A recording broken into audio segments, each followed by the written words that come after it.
Fala Velozes, tudo bem com vocês? Sejam bem-vindos ao Fórmula Veloz, o seu encontro com a Fórmula 1 toda segunda-feira. E esse é o último vídeo do ano de 2020. O ano que, claro, vai ficar marcado na história da humanidade pela pandemia do novo coronavírus, mas um ano que não deixou de ter a Fórmula 1, com várias diferenças em relação ao calendário inicialmente planejado, mas também cumprindo algumas expectativas que já eram levantadas lá no começo desse ano, principalmente o domínio da Mercedes e mais principalmente ainda o domínio de Lewis Hamilton, cada vez mais absoluto na geração de pilotos da atualidade da categoria e caminhando rumo a se tornar, nos números sem sombra de dúvida, o maior piloto de todos os tempos na história da Fórmula 1. Eu gostaria aqui de destacar três breves comentários sobre a temporada da Fórmula 1 de 2020. O primeiro comentário é o seguinte: vou começar por algo que é bastante secundário para o mundo da Fórmula 1 e até mesmo para o mundo dos fãs brasileiros da Fórmula 1, mas que justamente para sair do óbvio, daquilo que seriam as impressões mais óbvias, eu acho que vale a pena destacar e destacar em primeiro lugar. Depois de 2017, depois da aposentadoria de Felipe Massa, nós tivemos em 2020 um piloto brasileiro voltando a competir na categoria em corrida oficial, que foi Pietro Fittipaldi, que substituiu Romain Grosjean da Haas nos dois últimos GPs, GP de Sakir e GP dos Emirados Árabes em Abu Dhabi. Bem, a participação de Pietro Fittipaldi não foi lá esportivamente digna de grandes comentários, de grandes notas. É verdade que ele correu dentro ali do chamado feijão com arroz, completou as provas, não cometeu nenhum erro grosseiro ali, mas o que fica para nós brasileiros é ter aí pelo menos um gostinho de ter visto um piloto brasileiro de novo no grid da Fórmula 1. E o Brasil tem uma lindíssima história com a Fórmula 1, claro, principalmente pelos 3 pilotos campeões mundiais, mas também por todos os outros brasileiros que desde a década de 50 se aventuraram para correr na Europa, correr na categoria. E é uma história que mesmo após a aposentadoria de Felipe Massa e já partindo aí para completar 3 temporadas seguidas sem um representante brasileiro na categoria, é uma história que certamente não terminou e quero crer que esteja longe do fim,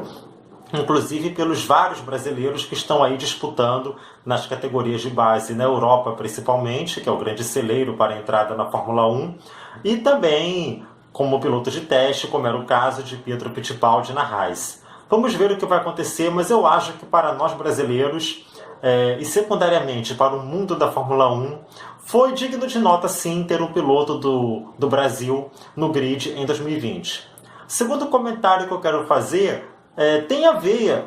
com a participação de Pietro Fittipaldi, que foi esse reencontro, um tanto quanto indesejado, sempre indesejado, da Fórmula 1 com o risco da morte, ou pelo menos com o risco de um acidente que deixe sequelas gravíssimas para um piloto. Cada vez mais o piloto de Fórmula 1 é um verdadeiro astronauta do automobilismo, tem equipamentos de segurança, de proteção individuais que são dignos aí de filmes de ficção científica de um passado não tão distante, mas ainda assim é um esporte de risco altíssimo. Podem colocar halo, podem colocar roupa térmica, podem colocar capacetes impenetráveis, mas sempre haverá um risco para a vida de quem senta ao volante de um carro de corrida, especialmente de um Fórmula 1. E o acidente de Romain Grosjean,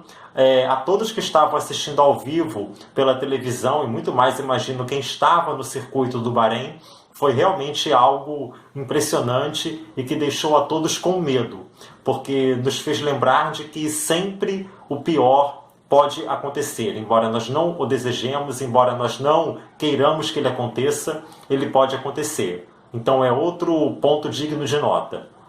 E o terceiro ponto digno de nota que eu quero comentar foi como a Fórmula 1 conseguiu, apesar de tudo, não parar devido à pandemia da Covid-19, E, é claro, não foi exclusividade da Fórmula 1. O futebol, depois de um tempo, voltou a acontecer, os outros esportes, é verdade. Mas pensando em todo o circo da Fórmula 1, em toda a indústria que a própria Fórmula 1 é, e talvez por isso mesmo, foi algo bem bacana, bem legal de se ver como é que a Fórmula 1 conseguiu rearranjar o seu calendário, como é que ela conseguiu rearrumar as suas sessões de treinos, as suas viagens, as corridas, e como que ela se manteve viva. E se manteve viva tendo ali um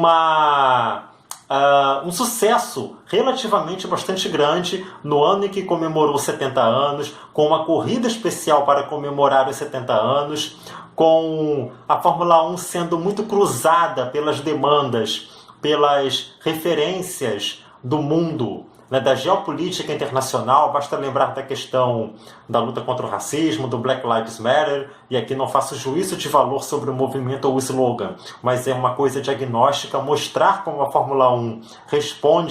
tem respondido